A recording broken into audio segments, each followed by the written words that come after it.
as I said, I've got a foot pedal, rocker pedal, and at the moment it's doing absolutely nothing. So let's get that involved in our setup.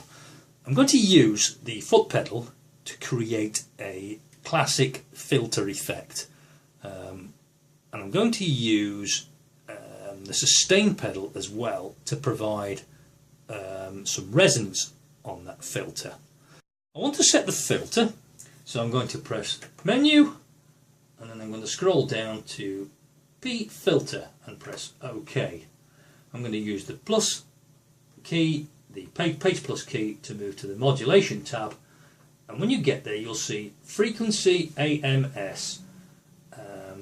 Initially it's set to 0 and it's set to pitch bend, but I want to move this, or pitch wheel, and I'm going to move this to pedal 04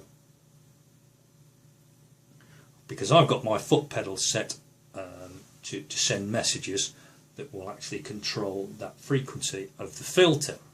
Now what does that do? Well, I'm going to set the setting of the filter at about -57, I think, so as good as anywhere.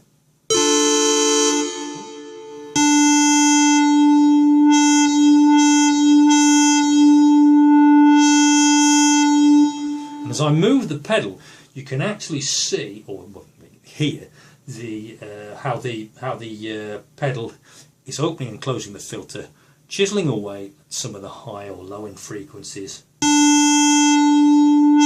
make it brighter or duller. Now what I'm then going to do is I'm going to set the resonance to tempo, and I'm going to use a resonance of about, I don't know, 49.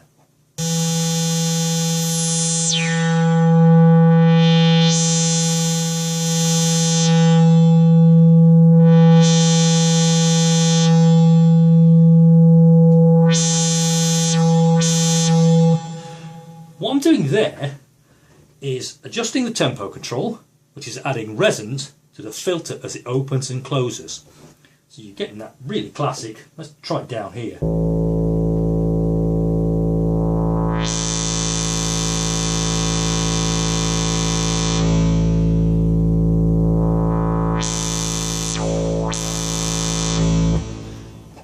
Getting that really classic resonant filter sweep. What I'm doing is sweeping one control while I'm sweeping the other.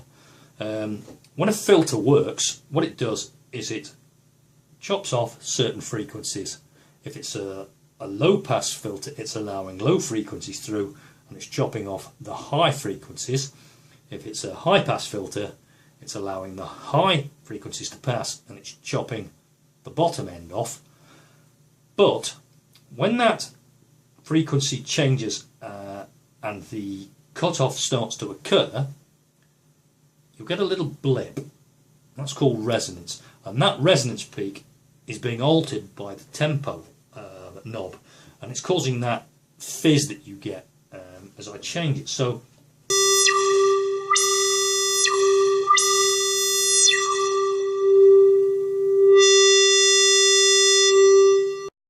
when you start to tie AMS in with everything else, you can start creating some really interesting stuff.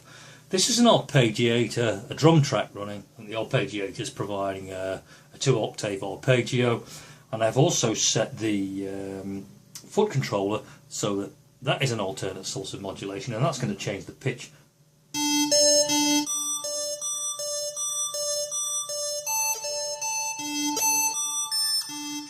Up a complete octave. So let's let this thing roll. You'll also notice that the tempo control, as well as controlling that resonance setting on the filter, is actually controlling the speed.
that's with the Korg Chaos pad added on top of it. So you can have a hell of a lot of fun with AMS sources, and you can change a hell of a lot of different settings with AMS sources. And I'm only just messing with one oscillator with a very, very basic sound. You can also use AMS to adjust your effects. So if I wanted to produce a really big fat reverb, I could control that with the foot pedal, for example, sending it in and out. And there are other alternate options that you can use, and I'm going to talk about those in a later video.